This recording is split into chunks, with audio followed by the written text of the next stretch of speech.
Apprentices, return to the circle, return here. The weave resumes. Your threads of fate that you have remaining are 4. You walk guarded by an oath-bound dragon. Your camp is anchored against the unseen, and your enemies gather somewhere you cannot yet reach. And the world? It has begun to notice you. Apprentices, you are no longer wanderers in this caravan, and on this earth you are marked. The dragon Steve walks beside you not as a ruler, but as a witness. Shirka watches the future like a book she refuses to finish. And Solomon dreams of biting something important. And beneath your camp rests a sigil that tells reality itself not here. The severed sovereign, your enemy, grows in power, and something beneath creation is listening for your mistakes. But tonight, your danger is not ancient, your danger is ordinary. The town's lights glow behind you as you leave. The road stretches ahead. The stars watch from above. Fire crackles, wind whispers, and the egg glows faintly. For a brief moment, nothing is hunting you. And then you hear a crunch. Not sneaky and not subtle, but confidently. 5 figures step into your firelight. Bandits. The leader grins. Nice wagon. We'll be taking it. So quick to act we have. And now your first decision. Cast your will and cast your vote as to what we do. You could intimidate the being. You could talk to these bandits. Prepare yourself a spell. You could let Solomon speak, or stall for time. Choose one. Stalling or preparing a spell. Both good options. Stalling seems to be the bigger point. What exactly are you stalling for? Are you hoping something magically appears to help your bandits? Or if they trip and fall, maybe wolves will come out of the woods and attack them. I suppose we'll find out. You all decide to hesitate. I said fireball. You all decide to hesitate, not out of fear, but calculation. The bandits, the leader's grin gets extremely wide, and he says, "Yeah, I thought so." He rolls his shoulders. "Boys, they're thinking. That means they're scared." The other 4 begin to chuckle, their weapons lift, and boots step forward. The leader steps closer to the firelight. "Last chance. Give us everything." The ground shifts, not violently, but heavy. A pebble rolls. A cup begins to rattle, and one of the horses for the caravan snorts. The bandits pause, and the leader begins to frown. What was that?" The ground answers. Boom. Behind the bandits, a shadow grows. Not fast, but not sudden. It's inevitable. A giant stands there, barefoot, sleepy, and holding a mine beam like it was a walking stick. He blinks sleepily, looks at the bandits, and says, "Oh, problem." The bandits freeze, slowly turn, and look up. Silence falls. The giant speaks. "Do not worry, small travelers. I solve problems." He carefully reaches down, picks up one of the bandits as if they were a child's toy, holds him at eye level, and says, "You problem?" The bandit screams. The giant nods. "Yes, you problem." And he tosses the man into the distance. Not hard, just far. Problem relocated. The remaining bandits panic. One runs instantly away from your caravan and from the giant. One drops his sword, and the leader, who was so confident moments ago, is frozen in existential crisis. The giant points at the bandits and says, "You also problems?" And they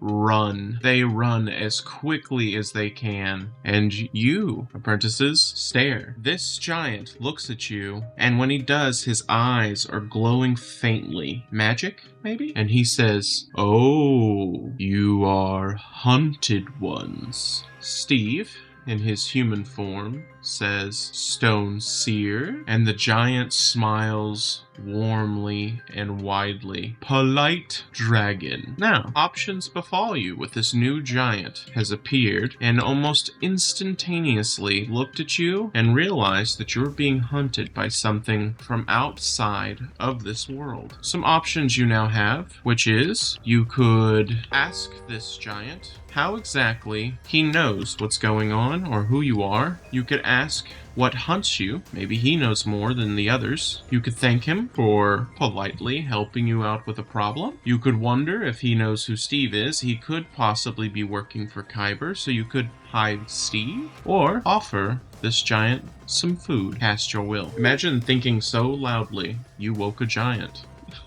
It definitely couldn't have been the sound of the bandits trampling outside of his home to ambush you. And with that, you decide that you are going to offer this giant some of the food, which is a great thing, especially when someone just helped you out. As the last bandit runs off into the distance, silence begins to return to the road. The fire you hear crackling as if nothing happened, and you offer him food, small, careful, and respectfully. The giant blinks, looks down at what you hold out, and then at you, and then back at the food. He kneels slowly. The ground begins to sigh under his weight, and he says, "Gift?" His voice, it seems to be softer now, almost careful. You nod your head to specify that it is a gift. He accepts it with 2 fingers, like he's holding a snowflake, and examines it closely. He sniffs, and he says, "You feed danger removers. This is wise." The giant eats the food thoughtfully, chews slowly, processing not necessarily the food, but the gesture. His eyes glow faintly, not with magic, but with recognition. "You are polite small ones." And he nods at you. "Polite small ones live longer." You notice from the corner of your eye, Steve is watching quietly, but approvingly. And that's when you feel it. The giant no longer sees you as things. He sees you as beings. And that's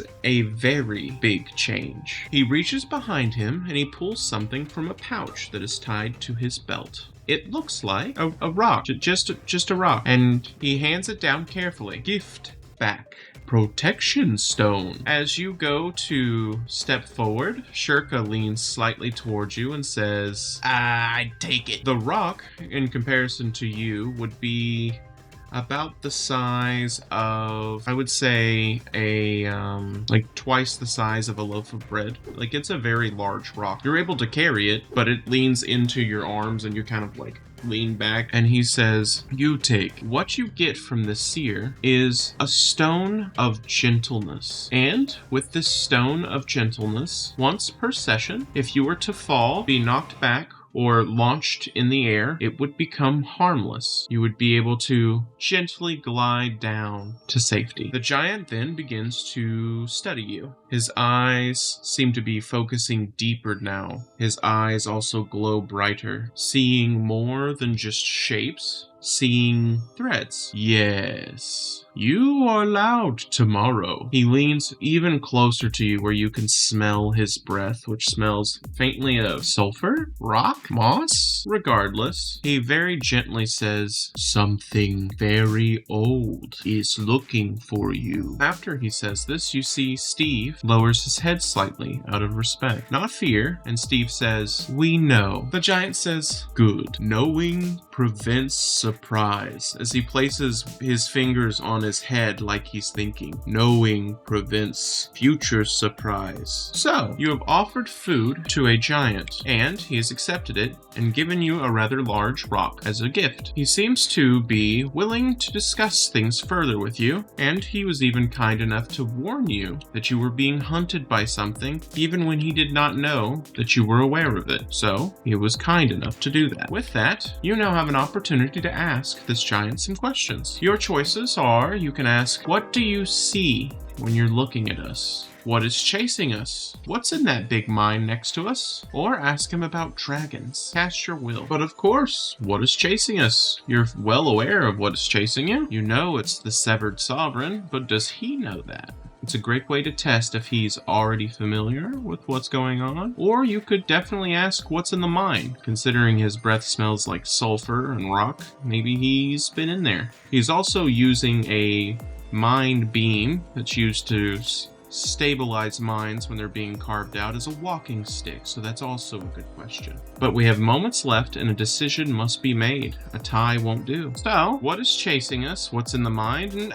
asking about dragons seems to have all of you wanting to ask questions. So as each of you are deciding exactly what it is that you're wanting to ask questions about, this giant instead patiently turns his head slowly as each of you begins to talk over each other, all wanting to ask different questions. He nods and says, "Ah, you do not know which question matters." Shirka cracks a laugh and says, "That's accurate." The giant gently taps on the ground with his mining beam. A very soft boom. Dust lifts. "Then we ask tomorrow. Which question you were supposed to ask? Future answers only one question. Future chooses question. Tomorrow decide." He invites you into his home by saying, "You stay with me tonight. Bring wooden chariot to mine, safe. And the caravan and the rest of you do follow for the evening. Better than to have the bandits come back." And he promised protection. Steve had no issues or qualms with it, so you all head to the mine shaft. Well, at least the opening to the mine. And he says, "Come, safe place is under loud ground." And he walks, and with each of his steps, you have a small tremor on the ground. But he leads you near the mouth of the opening, and he says, "Wooden chariot here, safe. Me sleep." And now, quiet settles in. You hear what sounds to be him shuffling through further in the mine, but he will come out tomorrow. So, the mine itself is still. Not silent, but it is still. Dim morning light begins to spill through the entrance, barely reaching where you rested. Dust hangs like suspended time in several locations, and your fire that you put has burned to embers. The world outside is beginning to wake up. Inside the cave, however, something ancient sleeps. You see the giant curled deeper into the cavern. Each breath in, stone settles, and every breath out, gravel shifts. Not loud, but he is a heavy sleeper. Solomon, you take note, is awake, but not moving. Solomon seems to be staring at the giant. Steve stands near the entrance, leaning on the rock, looking outward. Shirka, you're not sure if she was already awake, or if she just woke up. But she's always awake when you are, for some reason, because of course she is. Whenever she notices you looking at her, she says, "So, decision time. Apprentices, you have an option.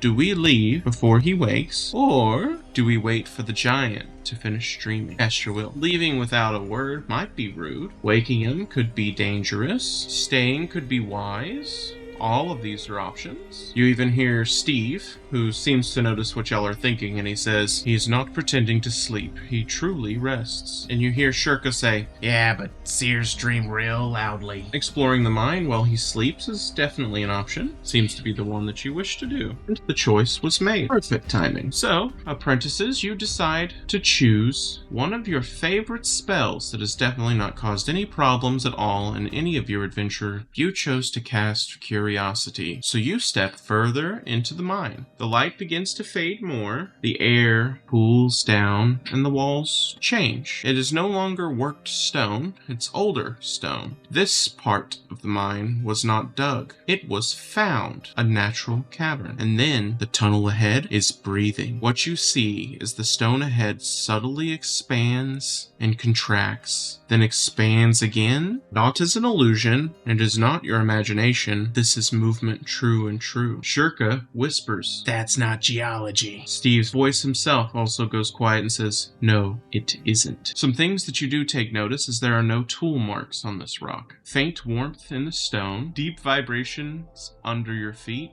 and the walls are slightly damp.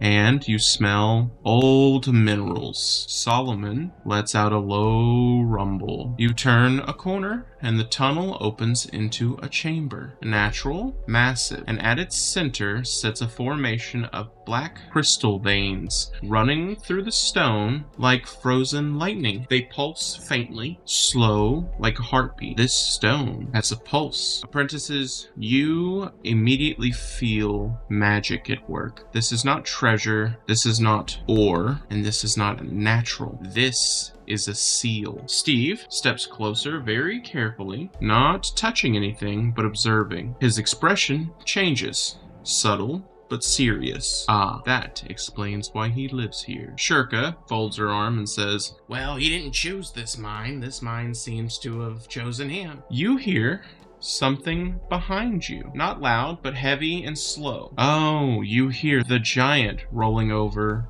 in his sleep. Now, options. There's a black crystal that is a seal in the center of this cave that is making the entire cave breathe in and out. Options you have are touch the crystal. You did cast curiosity earlier. Why not continue that spell? You could inspect it and observe it without touching it. You could call for the giant. You could back away slowly or ask Steve what it is. Cast your will. You know you want to touch it. 100%. Your immediate thought was, I want to touch the crystal. This is definitely a bad thing, but we should touch the crystal. What if it gives you unlimited power? You could ask Steve, but while you know Steve won't lie to you, do y'all trust Steve after everything that happened? Putting a lot of faith into that donkey, aren't you? It's a 50-50 split, and we need an answer, or the world could act upon you. Ooh, we're gonna pick a little chaos today. And, like fated individuals, it reminds me of Caravan Chronicles. No one ever called him a fool. He went and touched stuff in the mines of Moria. That didn't end poorly, did it? So, one hand reaches out. Apprentice Timbo touches the crystal. It's warm. Warmer than stone should be. Nothing happens. 1 heartbeat, 2, 3. Then the crystal notices you. The black veins inside of the crystal brighten, not glowing, watching. A low tone hums throughout the chamber. Not sound, but recognition that you touch it. Steve's voice drops sharply at Apprentice Timbo and says, "Remove your hand." Now, fate plays a part in what happens next. Let me know when to stop fate, and then you'll be responsible for what's rolled. Do you want that weight on your shoulders? And 12. Not too bad. Not too bad at all. Oh, gosh. Did I forget to mention this? For apprentices, because you touched the crystal, you roll with disadvantage. So we roll twice and take the lower number. Probably shouldn't touch big, evil-looking crystals. Should we, apprentice? No, stop. And we see what happens. Talks will get to yours in a moment. Fear not.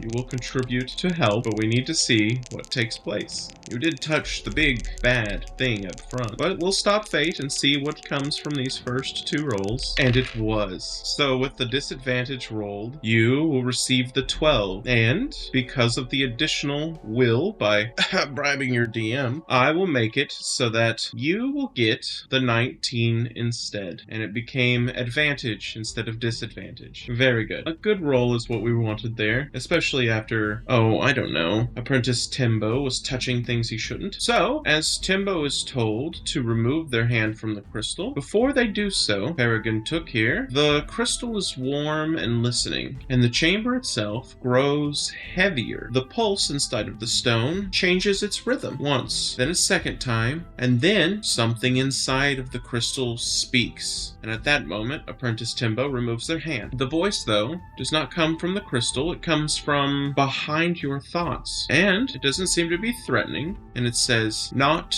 giant, not dragon, small flame." Apprentices, your vision flickers. The cavern vanishes for a split second. You see darkness. Endless, boundless, everywhere and far away in chains. The presence notices you. You hear, no, you see. Then the voice shifts and it says, "You will break or open." Steve suddenly grabs Apprentice Timbo's wrists and urgently pulls them away from the crystal. And the crystal goes dark again instantly. After that, the chamber seems to exhale. Steve's voice is low but serious and says, "Do not answer it." Shirka, her eyes narrow, thinking fast, and she says, It spoke first. That's not good." So what just happened in just moments? Something is sealed here. Something is ancient. It's aware, and it noticed you. Behind you, though, stone shifts and dust falls, and A half-sleepy voice says, Did Rock talk again? It does that. Now, you touched a thing you shouldn't have touched. Saved from Apprentice Timbo's actions here. Even specified to you all that they forced that.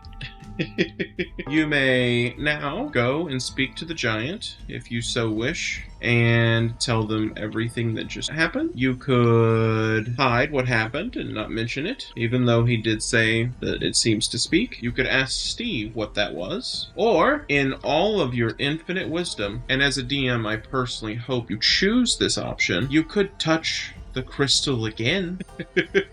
So cast your will. What? No one wants to touch the big evil crystal again? Come on. Wink. Nothing bad will happen. Nothing at all. I suppose you could tell the giant what took place and not speak to the entity inside. Or you end up with a split vote, unsure what to do. That's an option. So, amongst yourselves, you are trying to figure out quickly whether you should tell the giant everything or whether you should hide it. And as y'all are going back and forth, you have to figure it out. So, you hesitate. And like two little devils, Truth sits on one shoulder and speaks to you. Oh, hi, how are you? I'm gonna tell the truth. Secrecy on the other. Yeah, don't do that. But neither wins. Behind you, though, stone shifts, and the giant inhales deeply. His eyes open slowly, not startled, not confused, but aware. And then he looks at you. Something spoke. Yes? Shurka exhales and goes, Well, that answers the lying question. Steve says nothing, but is watching this giant very carefully, measuring this giant. The giant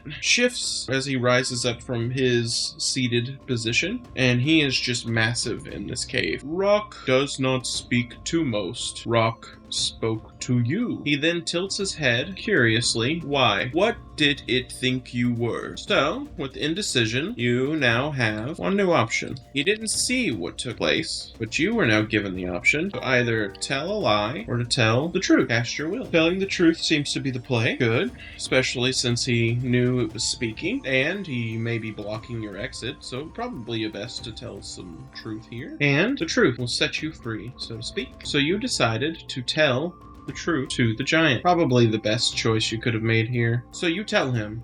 Not a story, not an excuse, but the truth. And the crystal even pulses once behind you. The giant watches you the entire time, not judging or doubting you, but learning. And whenever you finish, he nods. Good. Truth is easier to carry than lie. Lies make tunnel collapse. And that little bit of insight gave you the memory of the fact that he easily picked up a human being and threw them. So lying to him might have upset him, and he might have collapsed the tunnel on you. Good choice. The giant reaches out toward the black crystal, not touching it, and he says, This is not crystal. This is not. He draws a circle in the air with his finger, and he says, Long ago, something from below tried to enter here. Dragons, stop it. Steve seems to not be interrupting him. Giants learn from dragons. We learn how to tie reality. This place tied shut. The giant's eyes dim into a more serious note. Inside knot is listener, a will. It does not sleep. It waits. Waiting is what things do before they happen. The giant looks back at you curious, almost impressed. It did not speak because you touched it. It spoke because you could hear it. So,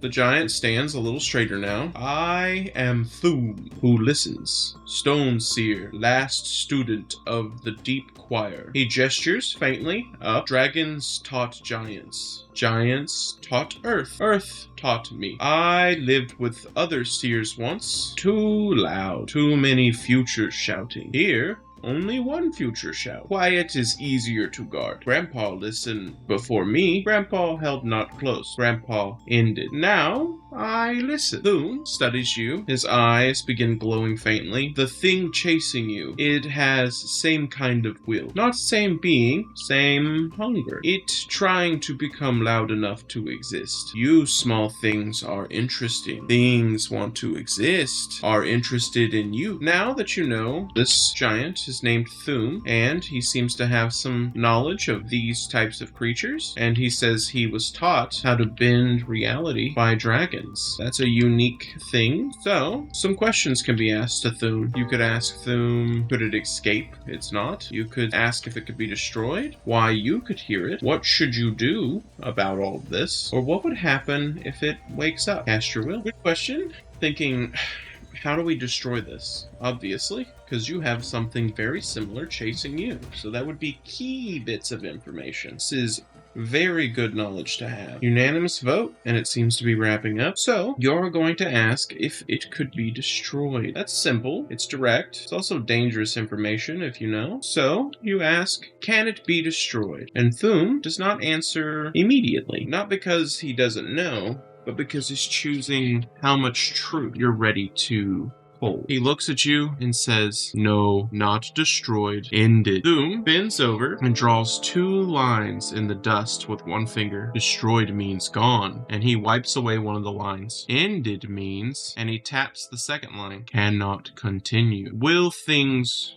do not die. They stop if they cannot act. Steve nods faintly in agreement. Thum raises 3 fingers. A will need 3 things. Attention, voice, opening. Remove any one, will fades. Remove all 3, will become silent. He gestures to the knot, the crystal. This removes opening. That's why it's safe. It still has attention. It still has voice. And now it has listeners. Steve begins to step slightly closer toward you, protective but calm. That is not their fault. Thum nods in agreement. No, it is nature. The one chasing you is trying to gain same 3 things. Attention, voice, opening. If it get all 3, it stops being threat and becomes real. Thum then leans a little closer, gently, and says, you cannot kill this. You can only deny it. So, you've just learned some of the rules on how to fight these beings. And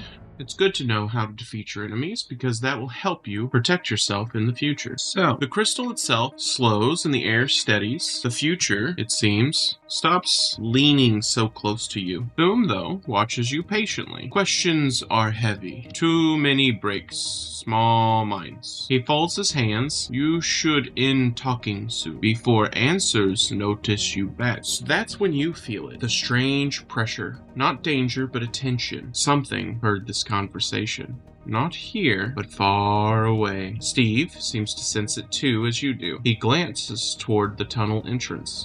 Yes, we should conclude. So, you have been able to speak with Thum. Now, you need to decide how you want to say goodbye to Thum. You could be respectful and thank him and prepare yourself to leave. You could ask one final question. You could ask him for protection. He could join maybe an alliance with you, or you could just ask him for protection that would follow you, and then you don't have a giant walking around with you. Or, what I highly do not recommend, but would be extremely interesting, you could let fate decide what happens next. Cast your will. And if that's not enough asterisks to tell you that that's dangerous, I don't know what is. Come on. Don't you want to see what could happen? Just a little bit.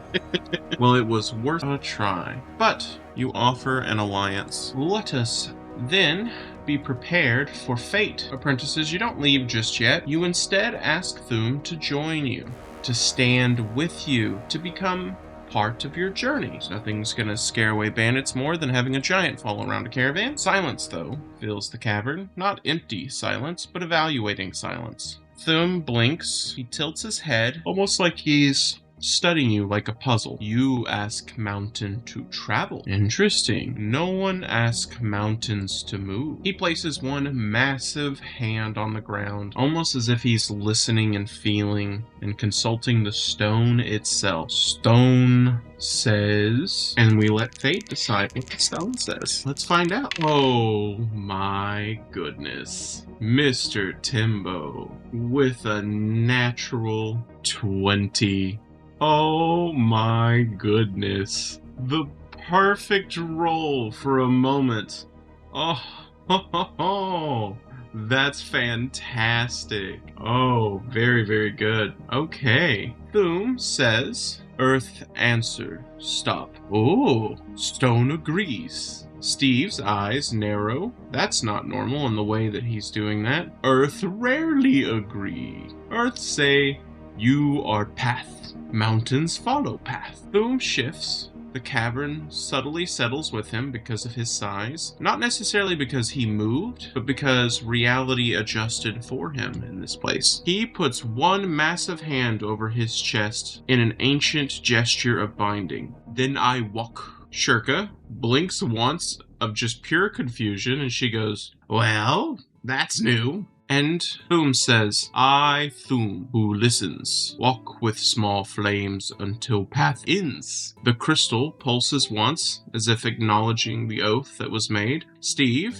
bows his head slightly, and with that, Thum, who listens, is now a traveling ally with you. And because of that, Earth whispers warnings when there's near danger. Underground threats now hesitate near you, and sealed entities will react cautiously as he is able to affect knots. With this, ancient beings will now take you extremely seriously because of the allies you keep with yourself, dragons and giants. Giants will now recognize you as protected, and that allows you to have some good favor with giants. Good, says Thum. Adventure is loud. And something far away noticed that oath. It does not know who, it does not know where, but it knows a mountain moved. You, adventurers, keep quite the group with you. You now travel with a dragon egg, a seer, a shapeshifter, a beast, and prophecy. And the road ahead just became interested in you. And with that,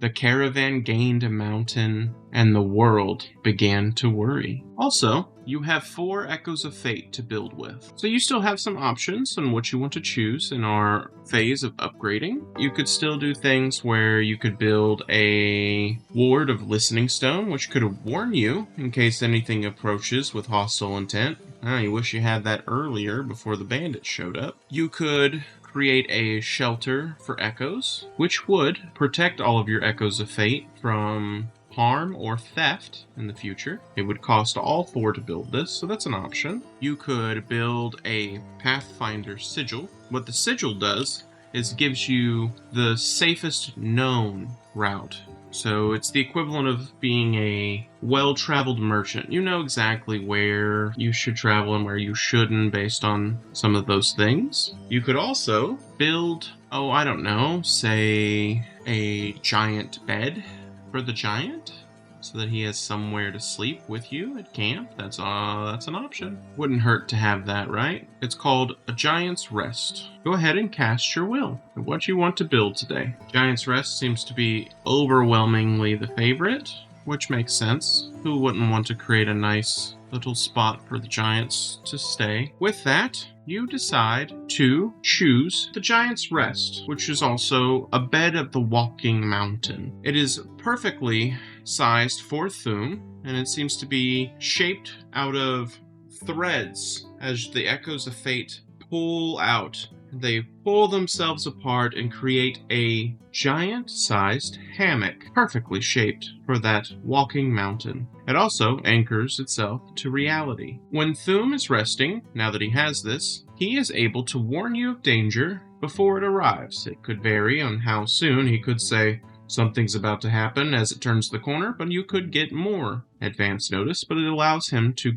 warn you of danger. Also, it shores up the ground. Tremors and collapses cannot occur where your caravan sits, so you're not worried about an earthquake ruining the caravan. Enemies, who sense Thum is resting there, also become hesitant to approach, because a creature like this creates territory, and now this is his territory, which is a fantastic have. So, silver threads drift out of your hands, and then silk in the color of moonlight transforms into a giant hammock. Crystal dust lifts it like mist and weaves itself into the platform, making him a bed of moonlight. Thum blinks slowly, looking at the structure, then looking at you, and then looking back at the bed, and he goes, "For me?" Shirka smirks and says, Well, you are the size of a problem. Thum carefully lowers himself into the hammock and, after a moment, seems to get comfortable. His eyes close halfway and he says, This is good. I will dream useful things. Small flames. Thum begins to murmur sleepily. You build wisely. Now you have managed to introduce yourself to a new ally, created him a bed, and managed to convince him to become an ally for you. And the caravan gave a mountain a place to rest. Some heroes win battles, but tonight you earned a dream. Thank you all so much for joining me today for our adventure. Until the next time we carry on this caravan. Thank you. Gosh, y'all had me laughing a few times over here. I couldn't keep it together. That was fantastic.